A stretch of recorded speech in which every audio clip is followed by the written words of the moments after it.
Welcome to this webinar. I've got my offer, what's next? My name is Stephanie. I'm from the Regional Office Europe. So I'm the Regional Manager for Europe, and I'm joined by Marietta today, who is a current Middlesex student on the BA Fashion Design program. So we will hear from firsthand from a student experience later on.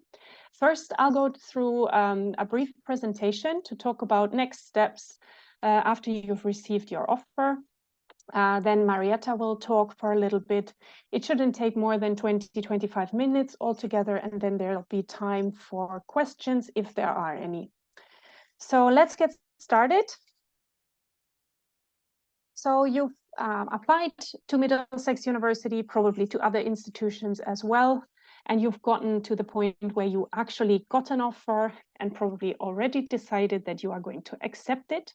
So what are the different options of offer that the university can give you? So option one is a conditional offer. That means everything's fine with your application, but there's still a couple of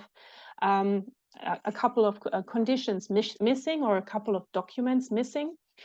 So for example, we still might need English language proof from you, or we might still need to wait for your final qualifications from high school or previous studies. So whenever you are ready in the process and you receive those qualifications that are outlined in the offer letter, please upload them to the student portal. I will get to that in a moment. And we can update your offer to an unconditional offer. Unconditional offer, as the name says, means we're ticking all the boxes. You've met all the requirements academically and language-wise, and you're good to go. There's also a possibility that we come back with an offer for another course. This usually happens when, for example, there have been too few applications for a specific program, so we have decided to not run it in that year that you applied for, or alternatively, if our admissions team find that they see you more suitable for a different program rather than the one that you have picked, it's also possible that we offer you an alternative course. In that case, have a look at the course description on our website. Think well if this might still be a suitable option for you, and let us know if you would like to continue to be considered for this program.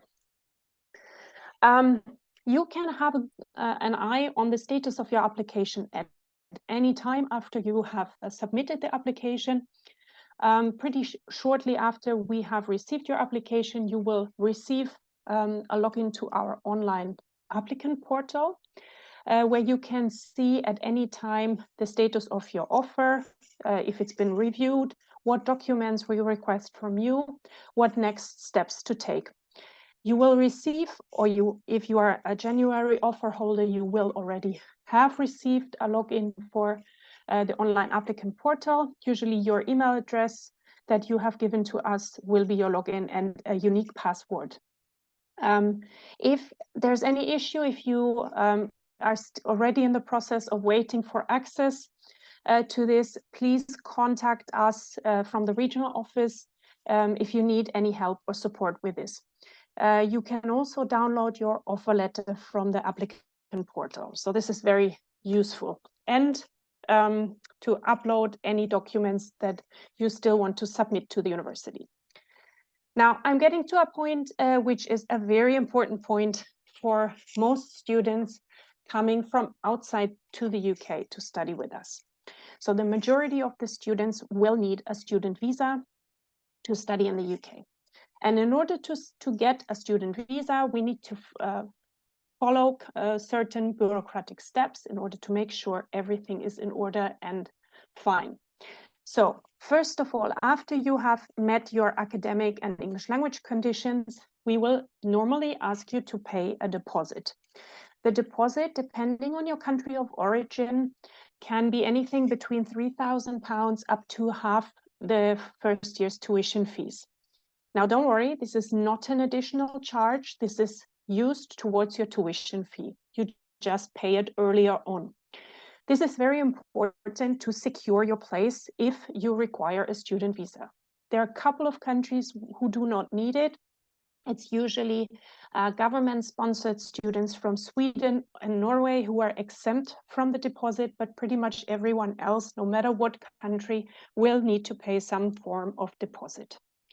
Now, again, depending on your country of origin, you may also be asked to provide bank statements that show that you have sufficient funds to support yourself while you study with us in London. Our visa team is offering more detailed webinars nearer the time of your arrival and of your visa application. So don't worry if there's anything that you want to hear again in more detail than I will cover today. There will be options and you will be sent invites to webinars if you are an offer holder who requires a visa. So following on this, the bank statements are required for a number of nationalities. Please note that the bank statement needs to be in your name, in the name of a parent, or in the name of a spouse. So in case it is not in your own name, you need to also submit documents that show your relation to that person. So if it's your parent, then we need a birth certificate, your birth certificate that also shows the name of the parent. If it's a spouse, then you need to include a wedding certificate. But again, we will provide these details if they are applicable to you. Please note that the bank statement, the money needs to be in the bank for 30 days prior to your asking for a CAS letter. So make sure to transfer the sufficient amount at the right moment.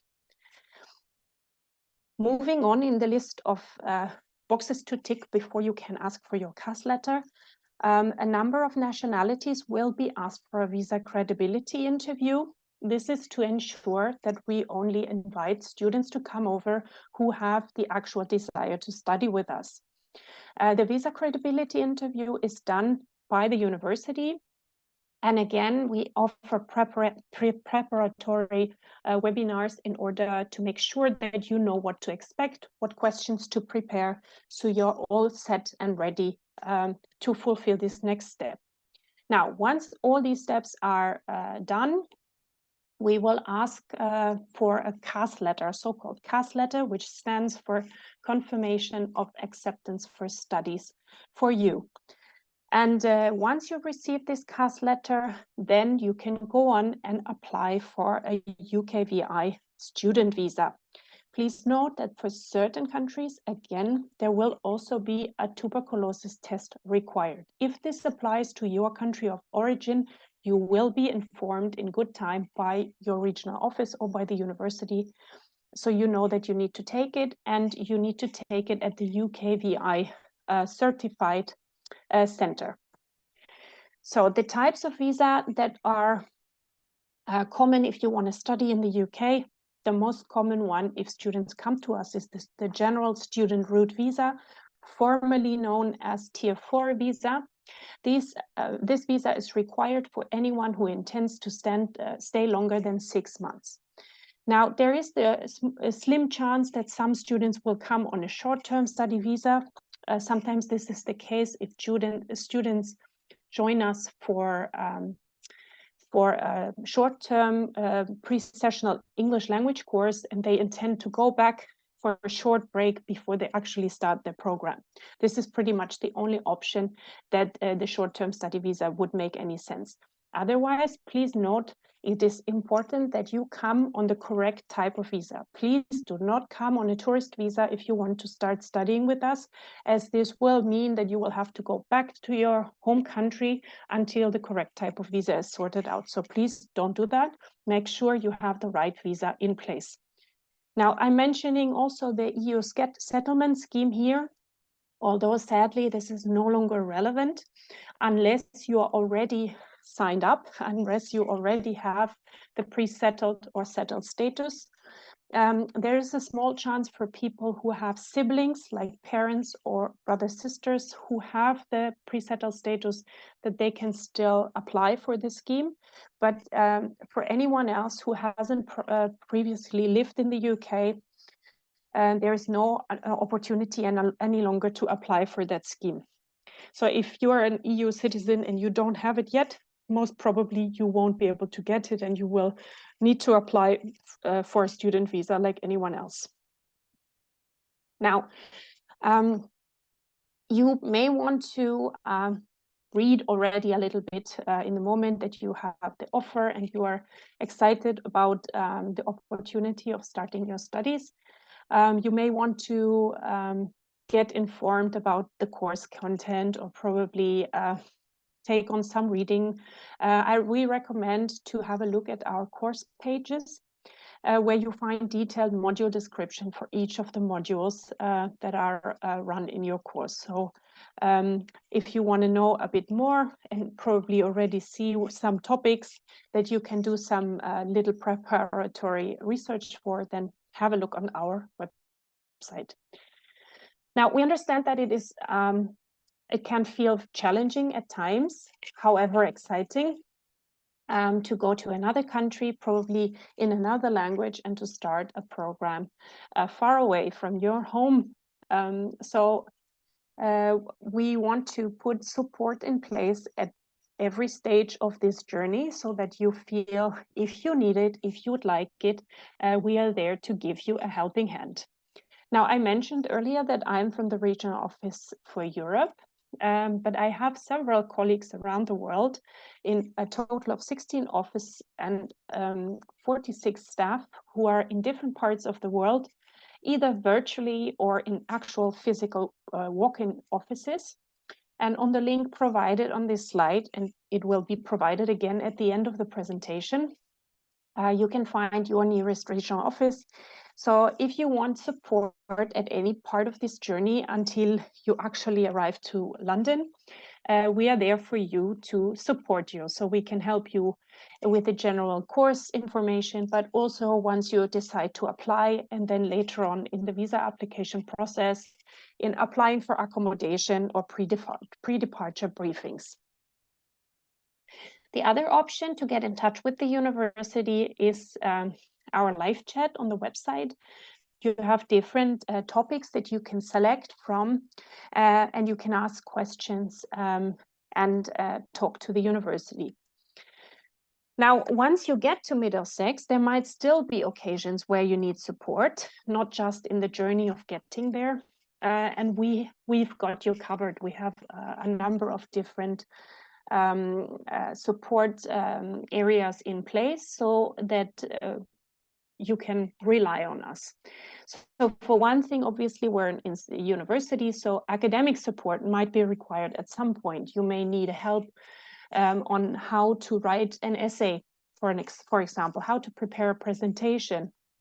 Or if you are not a native English language speaker, you may need support with English language in your coursework. Both these things are available at the university. There's also a student learning assistants who may join in some of your seminars or lectures. They are usually students from the same subject that you are studying, but from higher years, so that you actually they can relate to the journey that you're going through, and they are there to offer support and advice as appropriate. Now, there's our library and IT support. So obviously you can take advice on how to research your resources, but also on how to use specific software, or to borrow equipment if you need it, like laptops, for example. Now, there's financial support available in the form of scholarships and bursaries. These are usually different per region. So again, have a look at the regional office website, and what each region has to offer.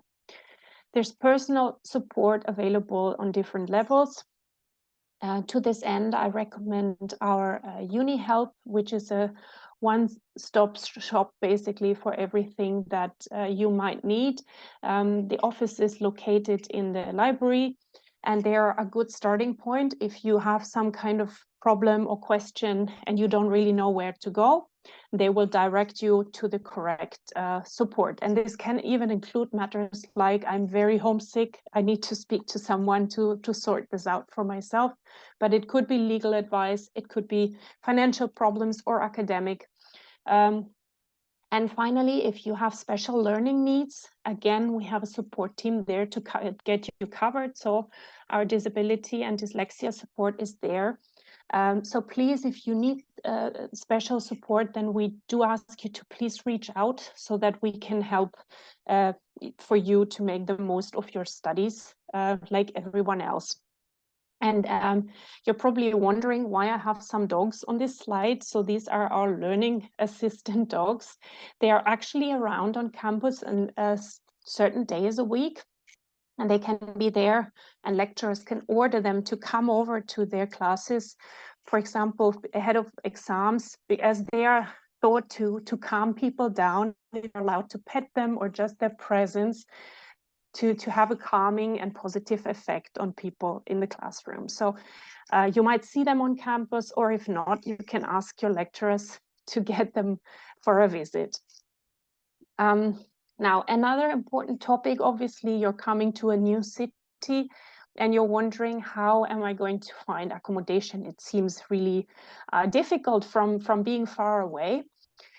Worry not, we have you covered. So there are two options essentially on how you can sort out your accommodation. One is to use the halls of residence from the university. So basically we have 5 different halls, all within reasonable distance of the campus, and you have a guarantee for your first year of study if you're an international student to get a place there.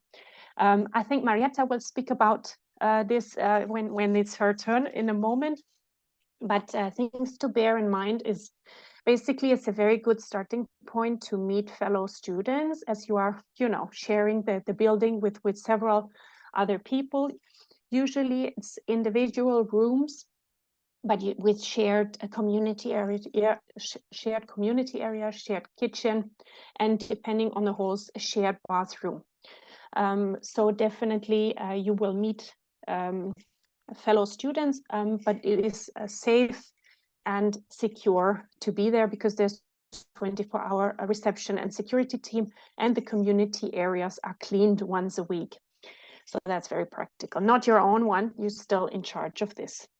The other option is to live independently. And as the university is in the north of London, in a relatively residential area, there's a lot of private accommodation within reasonable distance of the university.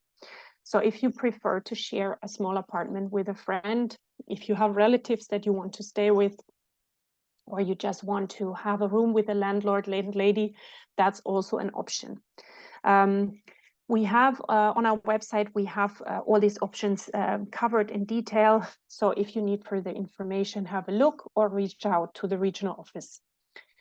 Now, I'll keep this one, what it's like at Middlesex University. I'll keep that very short because I have the experts speaking after me. But I just want to mention two things. One thing is, if you're coming to Middlesex University, you're coming to a truly wonderful campus. Now, I might be slightly biased. However, it's really a nice vibe around the campus. We have pretty much all our faculties in one place. So you have people from all different kind of academic degrees, the artists, as well as the computer science, as well as the business lecturers or the law lecturers or the future teachers. We're all on one campus, so you have very different people mixing and mingling, and not least from all corners of the globe. So it's a very fruitful atmosphere in a truly well-equipped and beautiful campus. Obviously, we're in London, so this is a fantastic city to explore for fun, for work, for study, for whatever you might be interested. Chances are you will find it in London. And if you are worried you're coming by yourself, new to this city, how am I going to meet friends, new people? There are plenty of options apart from the halls that I already mentioned to mix and mingle and make new friends. You can join a society or a club. where like-minded people meet around a topic that they care about. You can join events that the student union organizes.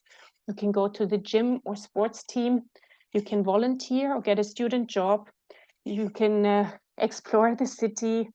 So there are plenty of options to connect with fellow students and make friends. Now, in the meantime, while you are not yet on campus, you can, there's another option of connecting and getting in touch with the university. You can speak to or virtually chat to a student course ambassador, which you can again find through our website. You can have a look at if you are interested in speaking from your region, that you can sort it by country or region, but you can also look if you are more interested in speaking to a fellow student from the discipline that you intend to study.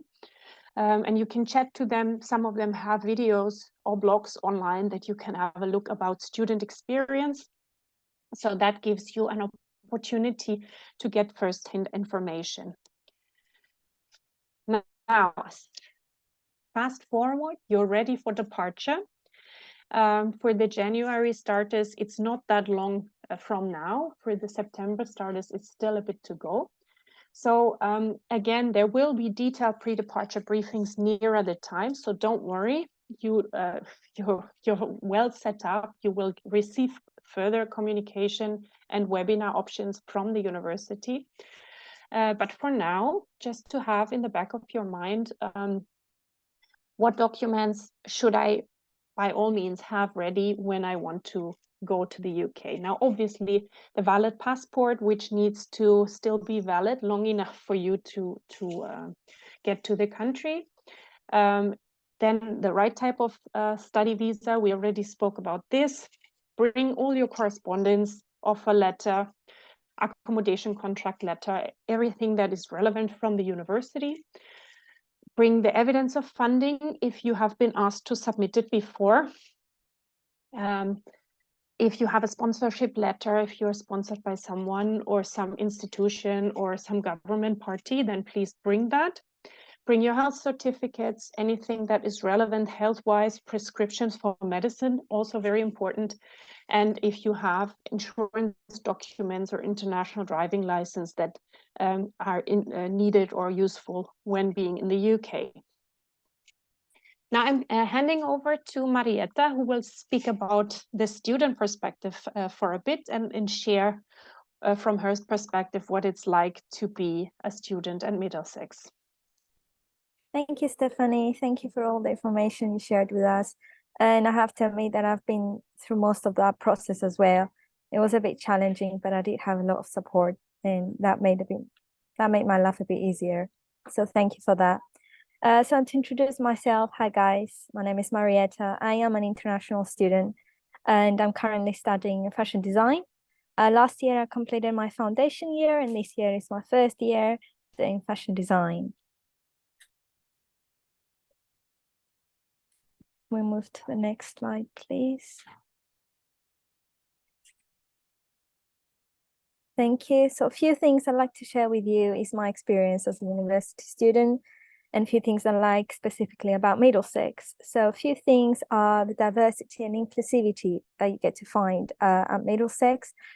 We have lots of international students coming from all kinds of countries, different cultures, backgrounds, and we get to sort of interact with each other, learn new things, develop, and gain knowledge that perhaps other universities can't really provide to that extent. You never feel an outsider. You're always part of a team. There's a lot of understanding as well as an international student. So all of these things are quite essential to make your life a bit easier. Also, there's contemporary and traditional teaching. That means that depending on your course, the teachers make sure that there is a mixture of things based in old-fashioned techniques of learning. Perhaps, for example, I am doing fashion, so most things are practical. So I'm learning techniques that they used to be 100 years ago and techniques that are happening nowadays. So this mixture is quite useful for every single student to experience the old and the new and find out which is the best thing that suits them, what works best for them. And that, of course, leads to receiving one of the highest possible qualities of education. So a lot of information, a lot of background, a lot of experimentation that can happen during your course, during your studies at Middlesex, you can receive it. So it's something important. And for me, as an international student, not knowing how the system in the UK works, I was quite lost, and I wasn't quite sure what kind of education I would receive. But the moment I came, I was so impressed and so grateful that I had the chance to be part of Middlesex, especially seeing all of these support that I could be provided with.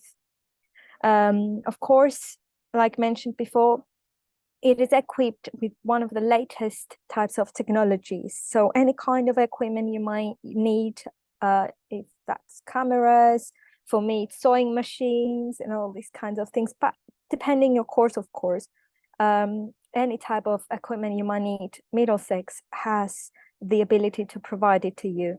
So don't worry about buying and spending extra money from your pocket. Middlesex is here to help you with that and make your financial life even more easy.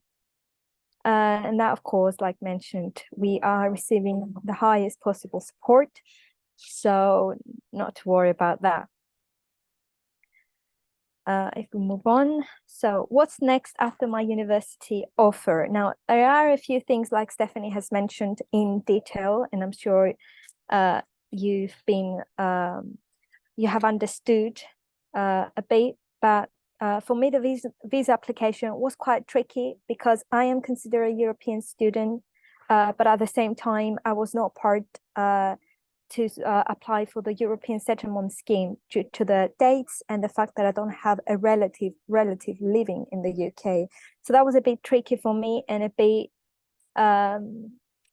weird. I was a bit unhappy, to be honest, because having a visa, that means that you have a lot of restrictions, meaning working part-time when you are during your academic year. Only on holidays you can work to a certain extent. Also the type of job you can do, it's a bit tricky. You cannot be self-employed, and there is a lot of information that you will receive, if successful, from the Home Office via an email or a letter that will be sent to you to your address, giving you all the clarification you need, the things you can do, the things you cannot do, the dates. They are very tricky. And that's because the government wants to ensure that you're actually coming here to study and not take advantage of anything that they consider not right. So keep an eye on that and bear it in mind throughout all the years of your studies. Once you receive your visa and you're successful, that you will have to enroll online. So you will have access on the Middlesex website to enroll online as a student, and that means that you will officially be a student at Middlesex. You will be saying to Middlesex basically, oh, I agree to all the terms and conditions you have given me, and I am letting you know that I will be attending the first day of my induction on my first year. So, and also that will give you the chance to receive your student ID, which is this one here. And that gives you access to all the facilities around the campus, especially the library, where we have free printing and it's open 24 hours. So that's very useful to have. And you will, trust me, if you ever forget it at home, you'll be lost because you need it everywhere. That's your key to every entry you want to have at Middlesex. After that, I would suggest for you to have a look around the NHS website. That's the National Health Service provided by the government here in the UK. And that, of course, is to ensure that, yes, you're an international student, but you also get the right health support that you need and assistance, because health is above everything. So according to your address, if there is a surgery nearby, you need to register with one of them. You probably will need your passport, some details to show that you are officially and legally staying in the UK, and then you will be assigned a GP. So whenever you need any requests, you can book an appointment with your GP, your doctor meaning, and you can move forward, and hopefully you'll never need them, but just in case, it's good to have it, good to know. Now, in terms of accommodation, I live independently. I have a friend that I am living with, but I do have other friends who have used several of the halls that Middlesex is providing. One of them is Usher Hall. So it's across the road, and I've seen many people living there and coming on campus like 10 minutes before the class starts because it's so close, and sometimes wearing slippers, or they're very comfortable in their clothes, so they're just having the best life basically, and I do admire them. There's a lot of information about that online, like Stephanie has mentioned. The prices vary, of course, because we have halls in Wembley. They tend to be the most expensive in my opinion, because they are the newest ones as well. The facilities are more modern, more contemporary, if you like. So keep an eye online according to which area you'd like to explore. If you want it to be closer, if you want something that's more sufficient for you, you might want to choose the one across Middlesex to save time, especially money and transportation, because it's very tricky nowadays. So keep an eye on that. And of course, something that's very exciting for every single student to join is basically societies and clubs. Now, there's a variety of these societies and clubs that you can find online through a website, the Middlesex website. We have sports societies, we have dance, we have music, we have clubs that students recreate themselves. Like it could be 2-3 students supporting, let's say, a football team, or students supporting a type of dance, a type of music. We can initiate our students, our own society, our own club within these societies, if it makes sense. So any new student that is passionate about something, and you find another classmate or a friend that's very interested into that as well, you can attract more students and create a small community. So there are a lot of communities here, and you can build within them. So that's very interesting to be given that opportunity as well. So there is a lot of freedom as a student. Things you like, you can do them, you have the support. So all of that is very useful. So more specifically about the visa application, like Stephanie has mentioned, you will need to use your confirmation of acceptance number, otherwise known as CAS. That will be received once you've been through submitting your bank statements, like Stephanie mentioned in detail. It's very tricky to know about how long you need to have the amount of money in your account, because it's very tricky. You might be rejected just because the money was not in a day before you were actually meant to have it.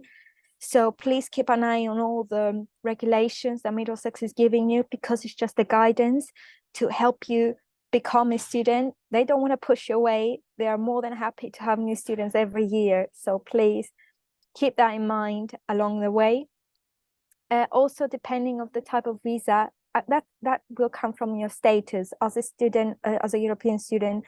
I needed to apply for a tier 4 student visa. Some people will be eligible to have pre-settled or settled status. So according to your situation, if one of your family members is British, or they have a British passport, that changes things. It gives you more rights. So please keep an eye on that. Request, like I mentioned before, the NHS registration, because it is essential. The moment I came here, I just did it because I was so anxious in case something would happen to me, and not be able to participate to any events I had to around the campus, or even attend my sessions. So please keep an eye on that. Any necessary documentation that you will be requested to submit. For Middlesex, I still get emails sometimes that I need to provide some documents. I still have visa checks happening every 2-3 months on campus. I have to go to the library, take my visa confirmation email, my passport, my boarding pass that when I used the flight to come, that I entered within the limits I was given from the Home Office. So all these things are steps that you need to follow slowly, and make sure that you're doing them the right way. Otherwise, you probably might have some issues. And I'm not just being negative, it's just very important because I was very stressed about having a visa. And the first few months when I started, it was frustrating and I was very anxious. And I didn't really enjoy the student life until I got things sorted out. So I would just like to prepare you and tell you that, yeah, it's something easy to happen. It can happen. You won't have any issues, but at the same time, if you don't follow the steps properly, you will have issues. So please just avoid that, because it's just such a shame to waste the chance that you have to be a student, especially at Middlesex. And in terms of receiving a visa application, you might need to wait within 5 or 8 weeks because home office apparently is very busy with visas all day, every day. So you will need some time for them to review your details, and hopefully will give you permission to enter the country as a student. Now, again, about enrollment. So you can enroll online and you can receive your student ID. So the step is receiving your student visa, you enroll online, and then you come on campus and you obviously submit a photo of yourself and receive your ID on campus. Also, you will have access to My Uni Hub student portal. This is your everyday website that you will be going on to check your modules, submit assignments, all kinds of things, find information about your teachers, modules, briefs, every single thing, every single detail as a student that's tailored to you. I am studying fashion, so I have everything that's related to fashion. If you're studying business, law, everything that's related to that course specifically will be coming on that portal, the My Uni Hub student portal. So it will be very useful and you will find it essential to your everyday student life. And one good tip that I received from previous students is to use the library facilities and printing as much as you can. Other students in other universities, they tend to pay a lot more money to, and that's not included even on the fees for them, to go and print just a piece of paper. But here in Middlesex, you pay a standard amount of fees every year, but that includes your printing and using the library facilities as much as you can. Of course, you need to use it within limits. You're not going to go and print 1,000 pages of something, but you need to be and sort of focus on sustainability as well, because Middlesex is kind of promoting that idea a lot. And once you're going to join us and see the campus, how it looks, how the buildings, we have Beehive in my building where we do arts. Other buildings have lots of green. So it's very important for the Middlesex community to be a sustainable person. So being within limits and respecting the environment is one of our highest goals. So please bear that in mind. Now in more detail about the accommodation. Bills will vary between 550 to 800 each month. I believe that the 800 will be more towards the newest halls that have been created, because the facilities are more modern, and also there is security, there is reception. So there is a lot of service that you will be receiving. So we Middlesex is offering 5 to 6 different halls: the United Olympic Way, the Platt Hall, the Usher Hall, which is the one I mentioned opposite, the Ivy Hall, and Rachel Hall. So they are all nearby, but at the same time, because of traffic, London is very hectic and transportation is always filled with people traveling, going to work, other students coming to the same university. So you need to prepare your itinerary in advance. So before choosing one of these halls, make sure how much money you can afford on transportation, how far away you'd like it to be, the distance, what time your classes will be. If you have early in the morning, like 9 o'clock, 10 o'clock, you need to consider all of these things before choosing an accommodation. So please bear that in mind.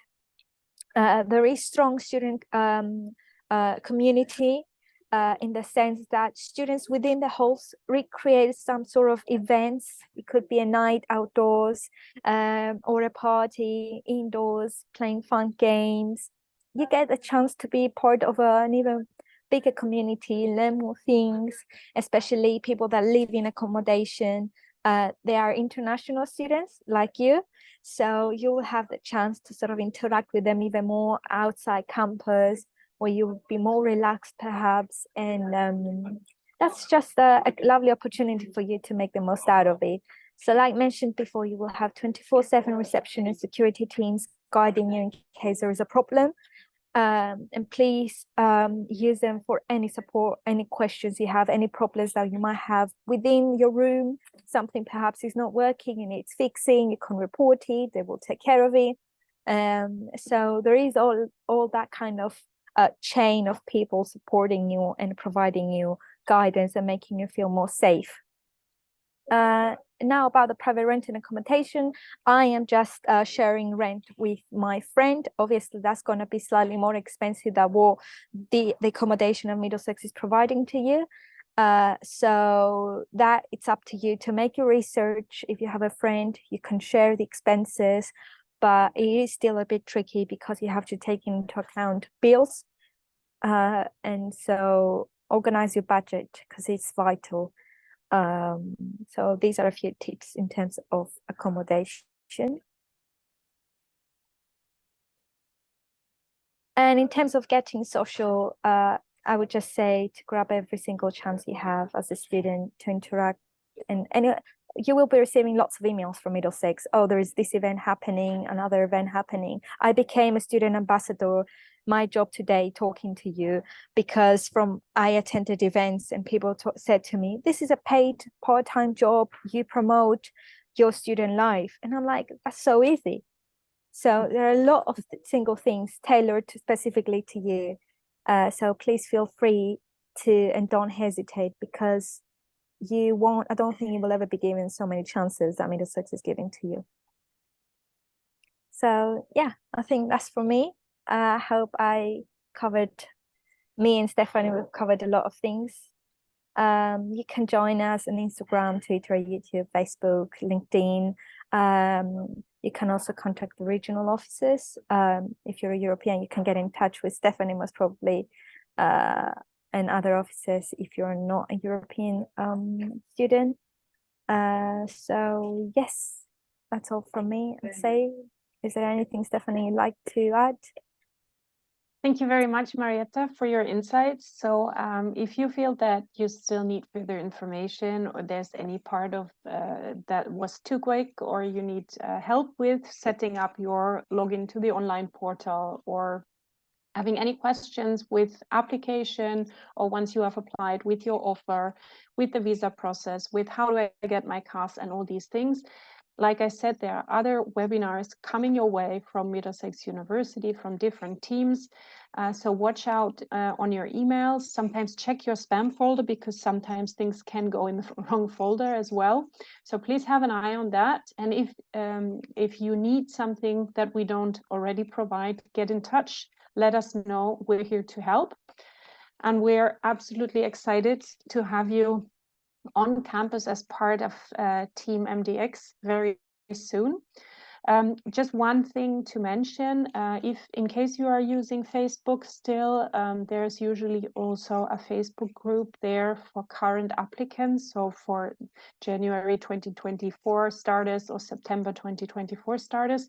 So if you're using Facebook, have a look there, because the university puts some information in there, and also it's an opportunity to chat with fellow future students. So thanks for joining today, and feel free to get in touch if anything else, if you need help for anything else. Thank you. Bye.